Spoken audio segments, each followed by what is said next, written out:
Hi everyone, welcome to our channel. ఏదన్నా healthy breakfast recipes చూస్తున్నా, weight loss కోసం try చేస్తున్నా, ఈ జొన్న రవ్వ ఉప్మాని ఒక్కసారి ట్రై చేయండి. చాలా అంటే చాలా టేస్టీగా ఉంటుంది, అలానే చాలా హెల్తీ కూడా. ఈ ప్రాసెస్లోకి వెళ్ళే ముందు ఛానల్ని సబ్స్క్రైబ్ చేసుకోవడం మర్చిపోకండి. జొన్న రవ్వ ఉప్మా ప్రిపేర్ చేయడం కోసం ఒక కడాయి పెట్టుకొని అందులోకి 1 టేబుల్ స్పూన్ దాకా ఆయిల్ వేసుకోవాలి. ఆయిల్ లైట్గా హీట్ ఎక్కుతున్నప్పుడు అందులోకి ఒక ఎండుమిర్చి, 1 టీ స్పూన్ పచ్చిశనగపప్పు, 1 టీ స్పూన్ మినప్పప్పు, అలానే 1/2 టీ స్పూన్ ఆవాలు, 1/2 టీ స్పూన్ జీలకర్ర వేసుకొని ఈ పోపు దినుసులంతా బాగా వేగేదాకా వేయించుకోవాలి. ఉప్మాలో పోపు దినుసులు ఎక్కువ వేసుకుంటే టేస్ట్ అనేది చాలా బాగుంటుందండి. పోపు దినుసులు లైట్గా వేగిన తర్వాత అందులోకి సన్నగా తరుక్కున్న 1 టీ స్పూన్ దాకా అల్లం, అలానే సన్నగా తరిగిన 1 పచ్చిమిర్చి వేసుకుంటున్నాను.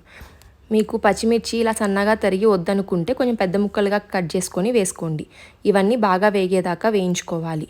అల్లం బాగా వేగిన తర్వాత అందులోకి బారుగా కట్ చేసుకున్న 1 ఉల్లిపాయ, అలానే చిన్న ముక్కలుగా కట్ చేసుకున్న 1 క్యారెట్, అలానే 1 చిన్న టమాటో వేసుకుంటున్నాను.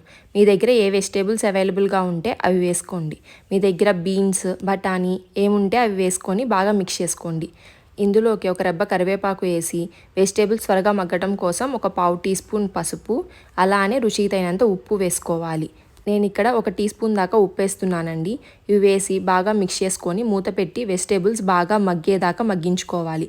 మధ్య మధ్యలో వెజిటేబుల్స్ మగ్గాయో లేదో చెక్ చేసుకోండి.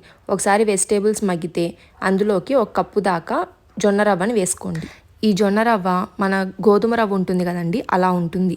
ఆ జొన్న రవ్వని వేసుకొని ఒకసారి బాగా ఫ్రై చేసుకోవాలి. మనకి ఇంకొక టైప్ ఆఫ్ రవ్వ కూడా దొరుకుతుందండి, అది చాలా ఫైన్గా ఉంటుంది. ఆ రవ్వతో ఉప్మా చేసుకోవడానికి పనికిరాదు, అది మనం ఇడ్లీలకి యూజ్ చేస్తాం. ఒకసారి దీని ఇట్లా బాగా ఫ్రై చేసుకొని రవ్వ పచ్చివాసన పోయినప్పుడు అందులోకి 1 కప్పు జొన్న రవ్వకి 4 కప్పుల దాకా వాటర్ని పోసుకొని ఒకసారి బాగా మిక్స్ చేసుకొని సాల్ట్ సరిపోయిందో లేదో చెక్ చేసుకోండి. దానికోసం వాటర్ని టేస్ట్ చేస్తే సాల్టీగా ఉండాలి, లేక సాల్ట్ యాడ్ చేసుకొని ఒకసారి బాగా మిక్స్ చేసి మూత పెట్టి కుక్ చేసుకోండి. ఫ్లేమ్ అనేది మీడియం టు లో ఫ్లేమ్లో పెట్టుకొని కుక్ చేసుకోండి. జొన్న రవ్వ అనేది కుక్ అవడానికి కొంచెం టైం పడుతుంది. ఒకసారి ఇట్లా దగ్గర పడ్డప్పుడు ఒకసారి ఫ్లేమ్ని హై ఫ్లేమ్లో పెట్టుకొని బాగా మిక్స్ చేసుకోండి. ఈ ఉప్మా కొంచెం జారుగా ఉన్నప్పుడే స్టవ్ ఆఫ్ చేసుకోండి, ఎందుకంటే టైం గడిచే కొద్దీ ఉప్మా అనేది దగ్గర పడుతుంది.